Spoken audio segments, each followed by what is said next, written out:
And of course, this afternoon, we're talking about musicians getting paid for their talent, which remains an issue of major concern in Ghana. People simply download and copy songs rather than pay for the use of the songs. This week, Jamaican veteran musician Chaka Damas revealed he had, since the outbreak of the pandemic, been drawing on checks from airplay of his songs released nearly 3 decades ago. The story is different here in Ghana. Save earnings from now vibrant streaming platforms, royalties are almost non-existent. Rex Omar, he's a musician and he's also passionate about this topic. He joins me via Zoom for a conversation. Rex, hello. Abiba, I don't go to me though. Hi, Rex Omar. Fine, thank you. Now, are things changing? I mean, we've been talking about this for years. What do you think? Are things changing now? Yes, good afternoon. Things are changing, but, we do some comparisons that sometimes it gets out of context. If you listen to Chaka Damas' song, this is a global hit. So if you talk about, let's say, people on the planet Earth, it is 7 billion plus, and then this is an international hit that went all over the world. Obviously, royalties will trickle in thousands for a very long time.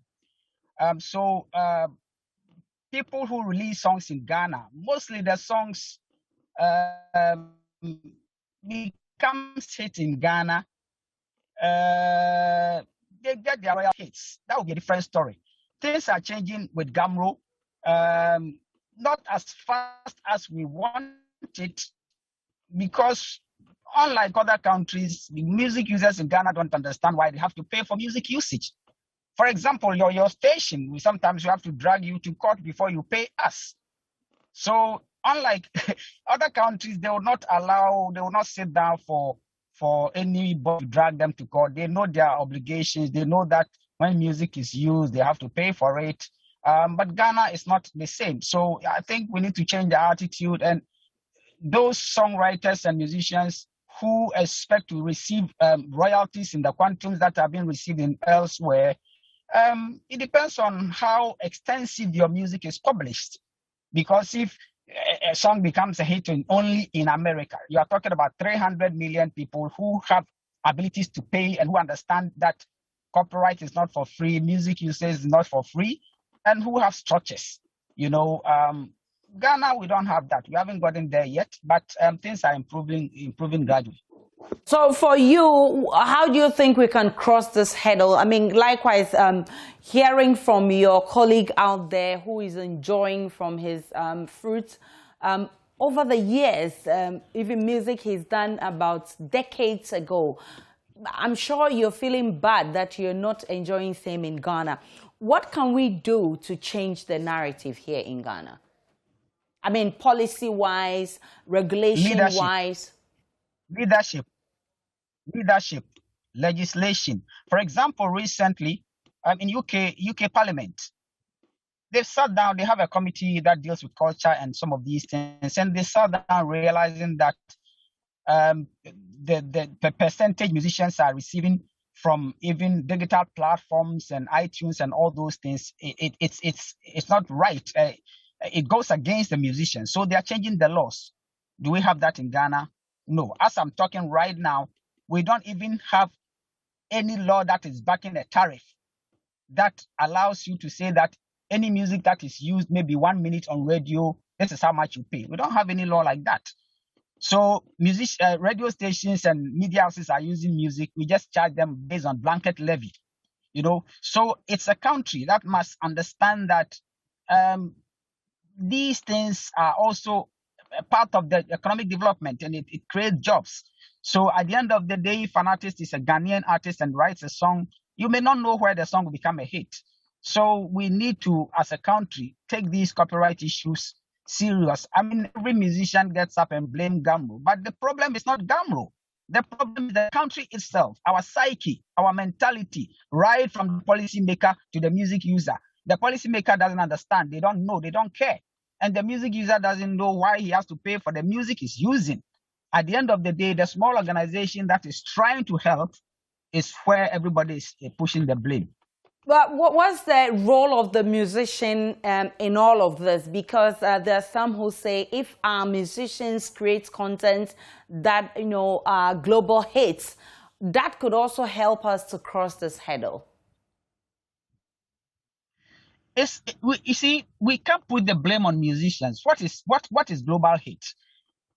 Global hits happens based on where the territory that the music is released. So, for example, when I released Abiba, if I was a British citizen or American citizen, it would have become a global hit. But it's unfortunate I was a Ghanaian citizen. My capacity, there was no record labels in Ghana. I released that thing on my own. I promoted it on my own, everything on my own. Under normal circumstances, I was supposed to be an artist. Record companies that are well resourced with experience should have handled these things, but I didn't have any to support me. This is what is happening to a lot of artists in Ghana. Even the small record labels that we have in Ghana that are doing their best, they are under-resourced. It's about marketing. It's about branding and pushing the artist. So who funds the music industry in Ghana? Nobody does that. If we sit here and then South African music or Nigerian music become a global hit or whatever, or Jamaican music become a global hit, it's not because they are doing something so special. It's because there is a policy behind their entertainment industry. But Ghana, what is the policy?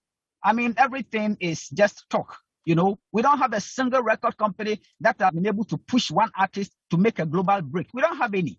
So that is the problem. As a country, if we want to see the future of the music or the creative industry, the country must pay attention to this industry, because this is the only industry that can employ a lot of the youth, be it musicians, sound men, sound engineers, cameramen, blah, blah, blah. It cuts across.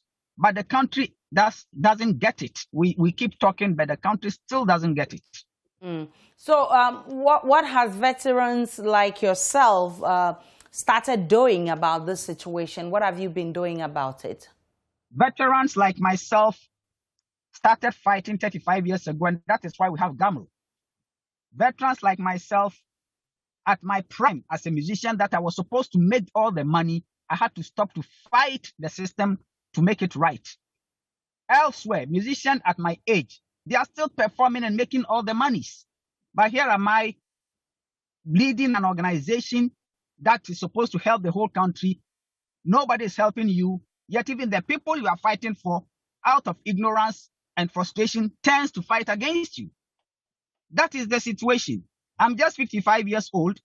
Under normal circumstances, I'm still at my prime. I'm still writing songs. But I don't have any edge to release, because if you are releasing this country for what? You're releasing the system that nobody put value on music. So that is it's a system that the whole nation must sit, because we are losing a lot. For the first time in the history of Ghana, GAMRO is pushing and pushing, and for the first time, we have received something around $50,000 for Ghanaian right owners from GAMRO. And everybody that is part of this money, his name comes with the money.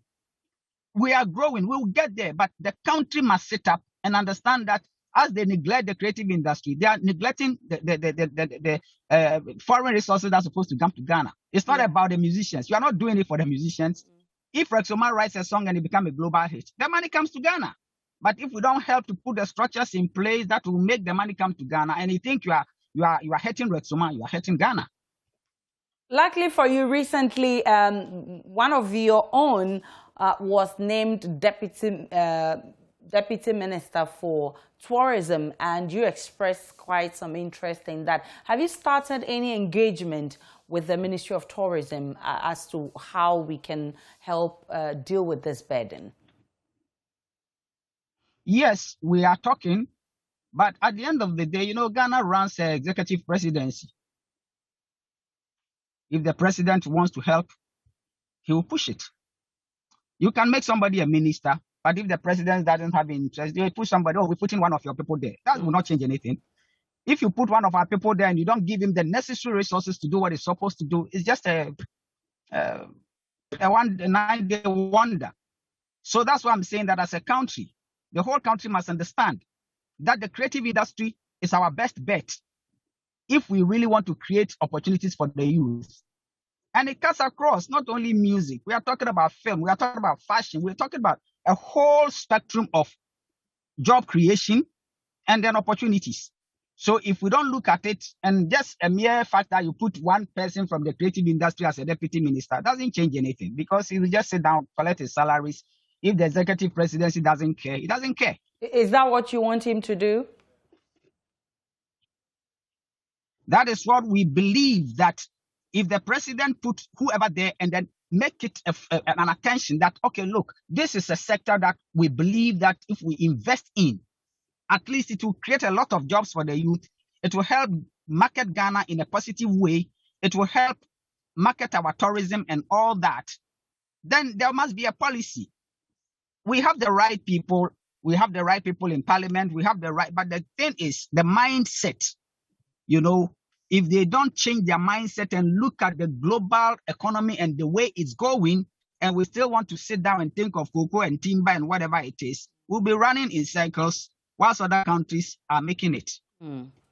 Rex Omar, I'm grateful for your time, extremely grateful that you joined this conversation. Rex Omar is a musician. Now, later in this bulletin, we'll be visiting the Volta and explore the region's vast tourism sector ahead of the Volta Fair in November.